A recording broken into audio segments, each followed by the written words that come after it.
Taliban could be hiding among fleeing civilians in Pakistan.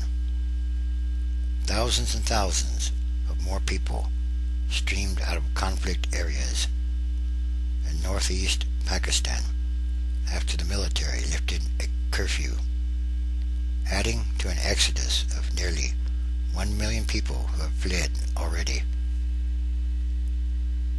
This is an humanitarian crisis or catastrophe in the making.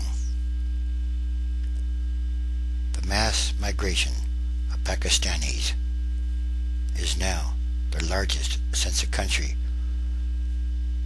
was partitioned from India more than 60 years ago, and it added to concerns over both security and the government's capacity to provide immediate relief to the displaced.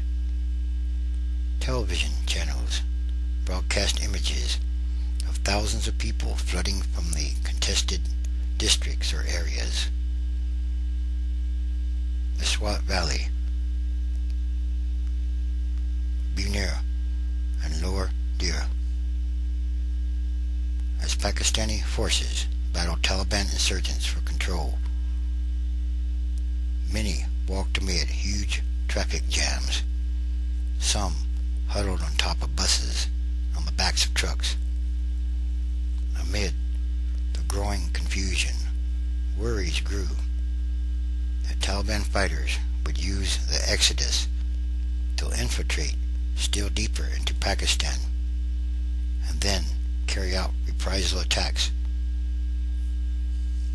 The military has issued a statement saying that Taliban militants were fleeing the area after shaving their beards and cutting their hair. Long hair and beards are signatures of their movement. Officials provided a number for Swat residents to call to provide information about suspected insurgents or militants who might have disguised themselves. Once they cut their beards and their long hair, they look like everybody else. The military has claimed to have arrested a militant commander. The commander had terrorized the local population into submission. It also said that 55 Taliban militants had been killed in the last 24 hours, while at least 3 soldiers had also been killed. 11 other soldiers were reported wounded.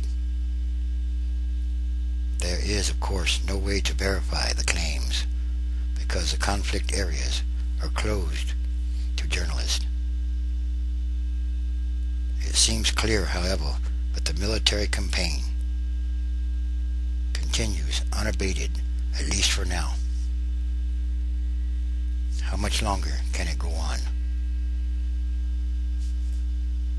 Pakistani Air Force jets and Army helicopters and artillery hit militant hideouts in the thick forest on the mountainsides of the Swat-Valley. The government of Pakistan has reinforced its will to establish the writ of the state, according to a statement from the Prime Minister's office. Amnesty International has reported that at least 700,000 civilians remain stranded amid the fighting in the Swat-Valley. Civilians from various parts of the conflict areas or zones told the organization in the past 2 days that electricity had been cut off and that generators had stopped working because of lack of diesel fuel, creating major problems for hospitals as well as for food storage. Nearly all ambulance services had ended. Taliban insurgents have used health faculties, schools, and residential areas to launch attacks from, thus knowingly drawing a military response from the Pakistani military. Amnesty International said in a statement, and a lack of faculties at the temporary refugee camps where many have gone is fueling resentment and bitterness and complaints in the news media, as well as questions about how much longer the offensive will go on. And once again, these are more signs.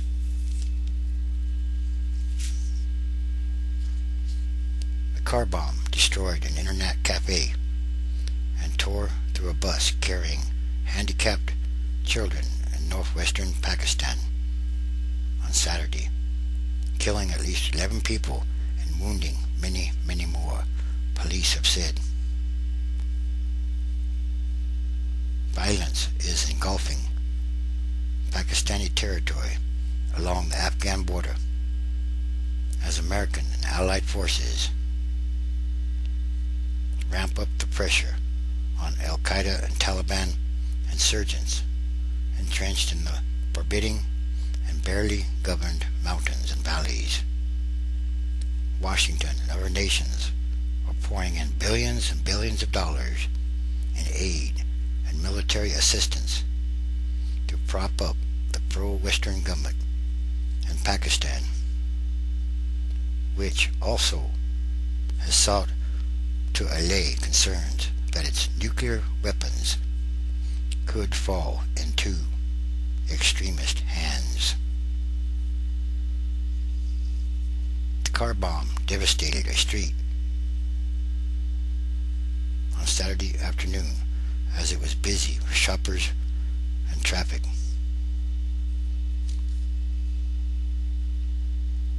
Television images showed several vehicles burning fiercely, and a stricken white and green bus that had been dropping handicapped children at their homes around the city. Militants have threatened more attacks in Pakistan in retaliation for dozens of American missile attacks on their strongholds in Pakistan's tribal areas.